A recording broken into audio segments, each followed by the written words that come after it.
Hey, it's Craig. I just wanted to let you know that you can listen to Canadian History X early and ad-free on Amazon Music, included with Prime. Greetings and welcome to another episode of Canadian History X. Today I continue my bi-weekly look at Canada at war with the Battle of Fort George. The War of 1812 is one of the few times that Canada has been invaded, and it has become part of Canadian lore for the heroes it created, such as Isaac Brock, Tecumseh, and Laura Secord, as well as the tales of victory on the side of the Canadians.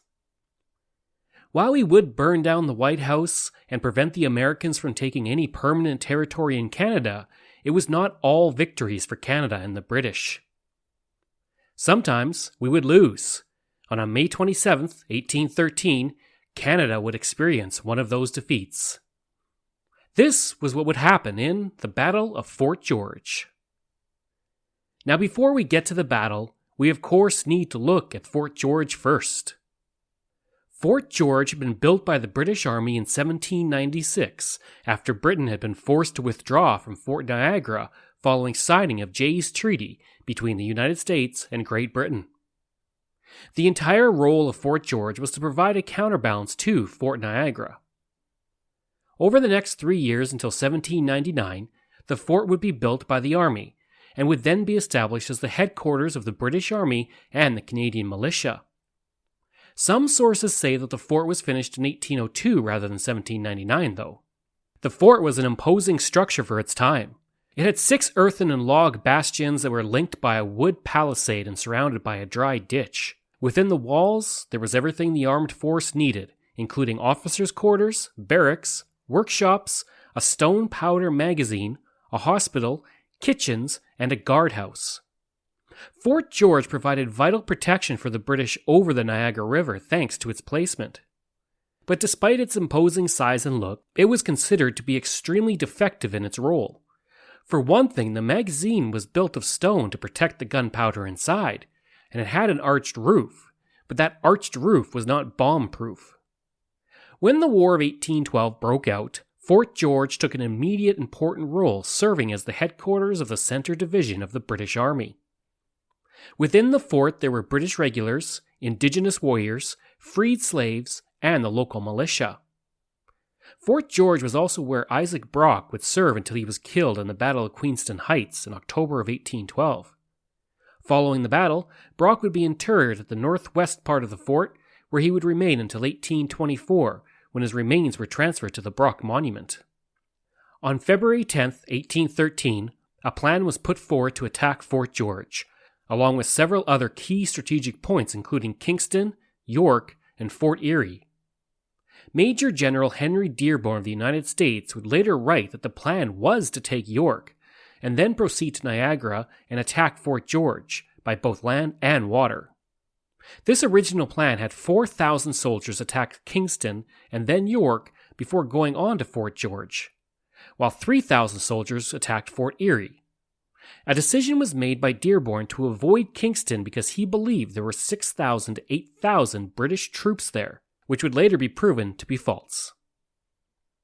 On April 27, 1813, the Americans succeeded in the Battle of York, where they remained for several days before proceeding back to Fort Niagara.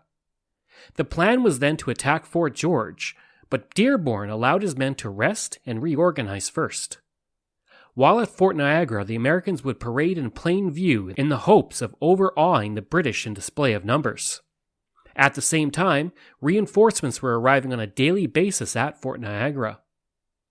The plan now was for the Americans to attack from the shores of the Niagara River, supported by 12 schooners who had at least one heavy cannon each. 2 other large vessels would engage the British batteries. The American force of 4,000 infantry would land in 4 waves. The first wave was commanded by Colonel Winfield Scott. This wave would consist of 20 boats with 400 infantry, along with hundreds more infantry on the flanks. The force was ordered not to advance farther than 300 paces from the water's edge. The second wave was commanded by Brigadier General John Parker Boyd and consisted of rifle volunteers and a battalion of artillery. The third wave was commanded by Brigadier General William Winder, which consisted of artillery, as did the last wave commanded by Brigadier General John Chandler. Dearborn would be aboard the Madison observing the battle. In all, it's estimated that each wave consisted of about 1,500 soldiers each. On May 25th, the Americans began to bombard Fort George from their river positions and from Fort Niagara. In the fort, the gunners would heat the cannonballs to be red hot and then rush them into the cannons and fire. This would result in several log buildings in Fort George being burned to the ground, with women and children taking refuge in more secure areas. As for the British, they were under the command of Brigadier General John Vincent, who had 1,000 soldiers along with 300 militia. Vincent knew an assault was coming, but he did not know which direction it would come from. He believed that the Americans would attack from the Niagara River, so he had several regulars placed there in anticipation of the attack. Unfortunately, the attack, which happened just as the early morning fog on May 27th dispersed, came from the lake shore to the west. Vincent saw 15 vessels and 90 large boats, each carrying several dozen soldiers approaching.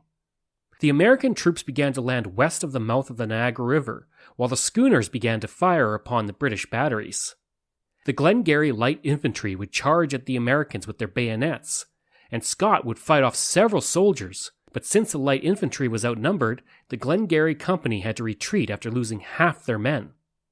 Within that company, Lieutenant Colonel Myers would be hit 3 times in leading the first charge, and every field officer and most of the company of officers were killed or wounded. When the survivors retreated from the field, they left 300 dead and wounded behind. The schooners fired into the British troops on the shore of the lake, dealing heavy casualties to the Royal Newfoundlanders and the 8th Company. Around this point, the second wave of the troops began to land, and Vincent saw his troops were outnumbered and in a real danger of being outflanked. No more troops would be landed by the Americans after 10 a.m. due to a large wind that came up, making any more landings too dangerous for the troops. At noon, Vincent ordered an immediate retreat south to Queenston before the fort was encircled. He ordered the guns of the fort to be spiked and the magazines blown up, but because of the approaching Americans, this was done in a hasty manner, and Scott was able to get to the fort with very little damage to these parts. One small magazine did explode, and Scott was thrown from his horse and broke his collarbone. Several women and children were also left behind in the hasty retreat, and actually would have been killed if the demolitions had gone as planned. Vincent and his men were pursued at first before this was abandoned and the Americans returned to the fort. Vincent would continue on to Beaver Dams, where he gathered with the British detachment from Fort Erie, which had been abandoned by the British. The resounding victory allowed American schooners to move into Lake Erie, where they would be instrumental in the Battle of Lake Erie later in that year. For the Americans, 1 officer and 39 enlisted men were killed, while 5 officers and 106 men were injured. Most of the casualties came in the first wave of the attack, while the second wave only suffered 6 men wounded. The third and fourth wave suffered no casualties. 1 person was killed and 2 were wounded with the U.S. Navy. The only officer killed was Lieutenant Henry Howard, who was the grandson of General Dearborn. For the British, it was a much worse result. A total of 52 regular troops were killed, 44 were wounded, and 262 were missing. Another 16 men, who were wounded and left behind at the fort, were not listed as casualties. The Americans, under their official report, state they took 276 prisoners, 163 of whom were wounded. Following the battle, on May 29th, Captain Fowler would write to Colonel Baines that the enemy had landed 8,000 men that day, 5,000 in the first waves, and 3,000 throughout the rest of the day. Now, while the Americans had a huge victory with Fort George, they were slow to act on it by advancing up the Niagara Peninsula. Vincent was able to arrive in Burlington Heights on June 2nd with 11 field guns and 1,800 seasoned soldiers who were ready for another battle. 3 days later, Vincent launched a surprise attack at the Battle of Stony Creek, which would lead to a major victory for the British. This victory would blockade the Americans in Fort George and return control of the Niagara Peninsula to the British. Dearborn would be criticized by his contemporaries and historians for not taking advantage of his success. It was felt that he should have divided his attack and approached Fort George along the Queenston Road to cut off the route of retreat. It should be noted he originally planned to do this, but he failed to execute it in time. Dearborn would then see 2 defeats at the Niagara Peninsula, which would force his resignation. The Americans would eventually abandon Fort George after the Battle of Beaver Dams in December of 1813. As they retreated, they would destroy the town of Niagara. Described by Captain William Merritt of the Provincial Dragoons as a place where there was nothing but heaps of coals and the streets full of furniture, met the eye in all directions. In all, 130 homes were destroyed and 400 people were left homeless. Dearborn would not see success after the war. He would be nominated for the Secretary of War by President James Madison, but the Senate rejected this because of his performance during the War of 1812, and he would die in 1829. Winfield Scott, who had led the first successful wave, would go on to lead the American army invading Mexico in the Mexican War. He would earn the rank of lieutenant general, the first person since George Washington, in 1855, and he would serve as a commanding general of the U.S. Army from 1841 to 1861. Today, he is seen as one of the most accomplished generals in U.S. history, and he would die in 1866 and is buried at West Point. John Parker Boyd would leave the Army in 1815 and get involved in business, and he would become the naval officer of the port of Boston in 1829, serving till his death the next year. William Winder, the leader of the Third Wave, would see his career destroyed after his defeat at the Battle of Bladensburg, which would lead to the burning of the White House and Washington by British troops. He would be court-martialed for his role in the battle, but was also acquitted of all blame. He would die in 1824. John Chandler, the leader of the last wave, would become the first president of the Maine Senate in 1820 and would serve as a senator for the state from 1820 to 1829, and he would die in 1841. As for Vincent, the man who commanded Fort George, he would develop ill health and would eventually go back to England before the end of the war. He would never see active service again, but would become a full general in 1843. He would hold the position of the lieutenant governor of Dumbarton Castle from 1814 to his death in 1848, and he would also serve as the colonel of the 69th Foot in 1836. Following the War of 1812, the fort was left to fall into ruin and eventually abandoned. During the First World War, the fortification was used as a military training base by the Canadian Army, and in the Second World War, it had the same purpose and was called Camp Niagara. The military would leave the grounds in 1966. In 1921, the battlefield site was made a National Historic Site of Canada, as was the nearby Fort George the same year. Many buildings at the site of the fort were reconstructed in the 1930s, and today the fort is manned by staff, who maintain an image of the fort as it was in the early 19th century. The Stone Powder magazine, which survived the Battle of Fort George, is now the oldest building in Niagara-on-the-Lake, and the oldest military building in Ontario.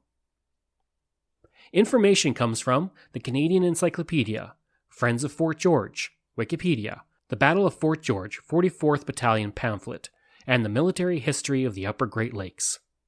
I hope you enjoyed this episode of Canadian History X, and if you did, please give a rating and review.